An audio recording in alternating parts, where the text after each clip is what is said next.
Okay, hello everyone. So I had a pretty good game in this tank a couple of days ago, and I wanted to use it for a review of this tank, which is the Type 3 Chinukai, the Japanese Tier 5 premium medium tank, which was actually the first Japanese vehicle to be added to the game.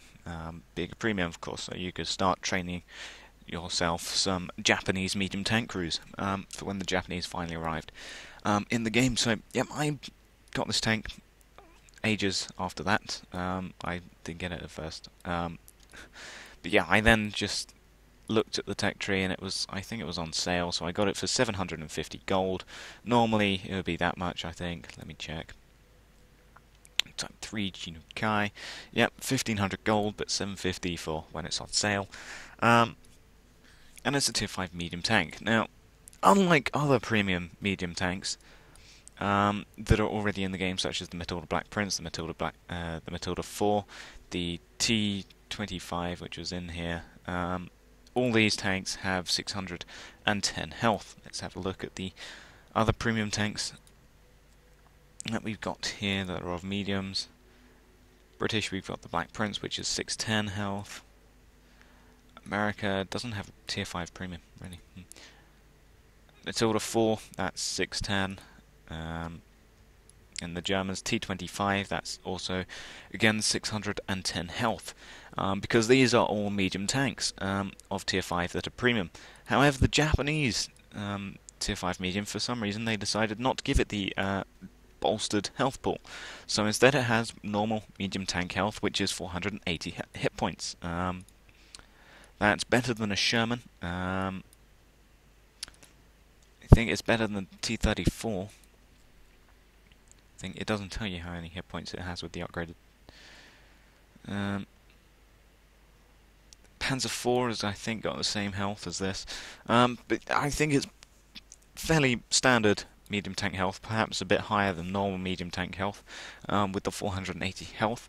21.5 load tons. Well, that's how much it weighs. 21.5 tons. 23.3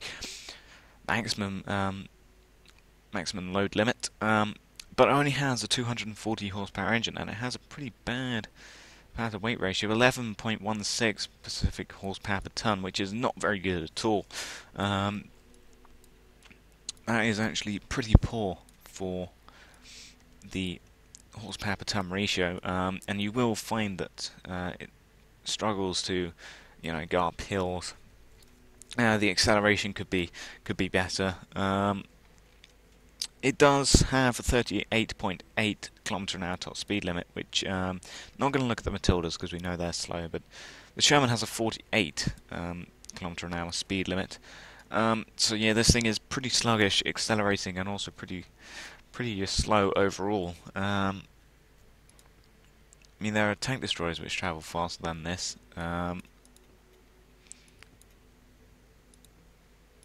The SU-85I, that goes at 50 kilometers an hour top speed limit, and that's heavier, but then it does have double the engine. So yeah, the engine power is not very good, the acceleration top speed not that good. 38 degrees per second hold reverse though is pretty good. The turret reverse of 30 is also fairly standard. It's on the slow side though, definitely. The Matilda has a 34, 34, Sherman 37, Crusader 46 because it's a light tank, 34 for the Churchill. What about the other Churchill? 34. So yeah, this is a pretty slow turning turret. And the armour as well is not that great either. 75 at the front of the turret with 50 all around the rest of the turret. 50 at the front of the hull with 25 and 20 at the rear. It's not a well armoured medium tank. However, the gun is where it starts to redeem itself. Because the tank gun is a pretty solid tier 5 medium tank gun. It's a 7.5cm tank gun type 5, so a 75mm gun. 12 rounds per minute, which is pretty standard. That's about the same as a 17-pounder on the TOG. It has fairly decent or standard penetration. Let's actually compare it to the Sherman's medium tank gun, which is that one, yeah. So there is the 76 on the Sherman. Let's bring up the 75 high velocity on. There you go. Bring up the high velocity gun on the Churchill. Churchill 1. There you go. And then here is the Japanese 75mm tank gun Type 5. So they're all pretty standard caliber. 76 for the Sherman. The Sherman has a slightly higher rate of fire with 13.04, 12.5 for the Churchill, 12 for the 75mm gun here on. Let's bring up the Type 3 Chino Kai. No, don't bring that up. God damn it! I don't want to purchase a tank. There you go. Type 3 Chino Kai. They all have pretty standard penetration. The Sherman has 4 more penetration for 128. The high velocity Vickers actually has much better penetration with 145mm of penetration. The Sherman has worse premium ammunition, 149 penetration compared to the 155 on the Type 3 Chino Kai, but then the high velocity Vickers again takes the biscuit with 202 penetration. They all have standard. They all have 38mm of penetration with high explosive. The Sherman's does 10 more damage with high explosive, but yeah, the Sherman does the least amount of damage. 125 for the Type 3 Chino Kai, which is pretty good. Again, the high velocity comes up top with 135. The Vickers is also slightly more accurate by 0.01 compared to the Chino Kai's gun, which has a 0.37 dispersion compared to the 0.36. The Sherman is the most inaccurate with 0.43, which is not very good. They all have the same aiming time, which is 2.3 seconds, but for some reason the Japanese gun weighs considerably more. I don't know why. But yeah, not comparing it to anything, it is a pretty good gun. It has decent penetration, decent damage, fairly good accuracy, pretty good aiming time, and the 12 rounds per minute, so the reload rate is not that bad. 4.31 with 100% crew plus gun rammer, firing the AP. 30 degree per second turret traverse, as we'd already talked about. 350 meters view range, which is pretty standard. 350, 350, 350, 370, 360, and then 330. So yeah, it's got pretty standard view range, and the signal range is 400, which is also pretty good. Actually, I revised my judgment. No, it's not very good. It's not very good. Not very good at all. It is, after all, only a tier 4 radio, I suppose. So yeah, the signal range is something to be desired. So you may want to think about that when training up your radio operator. Yeah, your consumables, standard thing. As for your equipment, improved ventilation is always pretty useful. Camouflage net, I think, would benefit this medium more because you really want to be sniping with your gun. That's what I think. Amarak, if you feel that your Amarak is getting knocked out fairly rapidly and fairly constantly, Spall Liner is going to be useless on this. You don't have very good armor anyway, so don't bother with that. Tank gun rammer is always useful on any tank ever. Binocular telescope may also benefit this medium more so than other mediums. Coated optics is always a useful thing to have.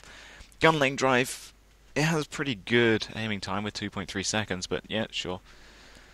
Aiming speed, getting it down is always useful. And then toolbox is also a useful thing to have as well. As for your crew, I'm going. You have a crew of 5. Just start off there, so you have 1 crew member per job. So for the commander, I'm going 6 cents because 6 cents is always useful. Eagle Eye is always useful. Jack of all trades is also pretty useful. Recon, that's always a useful thing to have. Mentor, I find that Mentor is. I don't like Mentor. I think it's a waste of a skill. But then I suppose you can always chop and change with gold.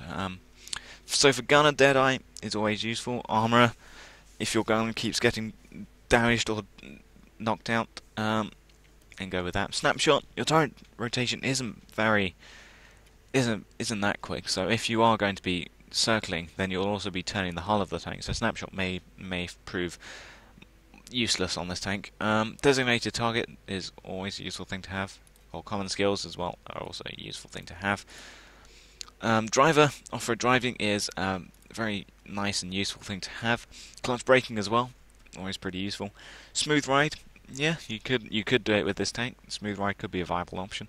Controlled impact is no, don't ram stuff in this tank. You have 50mm of hull armour. Don't bother with that. Preventive maintenance if you keep getting set on fire. Your common skills as well. Radio operator. I haven't got my radio operator to 100% yet. Let me actually train him to 75%. So I haven't got him to 100% yet, but when I do, signal boosting, yep, that'll be useful. Relay, your signal range is not very good, so relay may be more useless on this medium tank than other mediums. Call for vengeance is a useful thing to have. Situational awareness as well, useful. Skills and perks. As for the loader, adrenaline rush is what I always go with, because intuition I never really carry around premium shots, and safe stowage is less of a priority. But yeah, again, if your Amarak keeps getting damaged or destroyed, then yeah, safe stowage will probably help than your common stuff. So overall, I would say sit back and snipe. That's what I did in the replay that I have, and that replay is probably the best I've done in this tank. So yeah, probably sit back, snipe, let the others take the damage, let the others take the heat. You can use your high rate of fire and your pretty good damage and penetration to do the sniping thing like you do with 17-pounders. So yeah, just sit back, snipe, be in the second line of attack, so that your armour is not going to be as useless as it may otherwise be. So yeah, I will thank you for watching this review, and goodbye.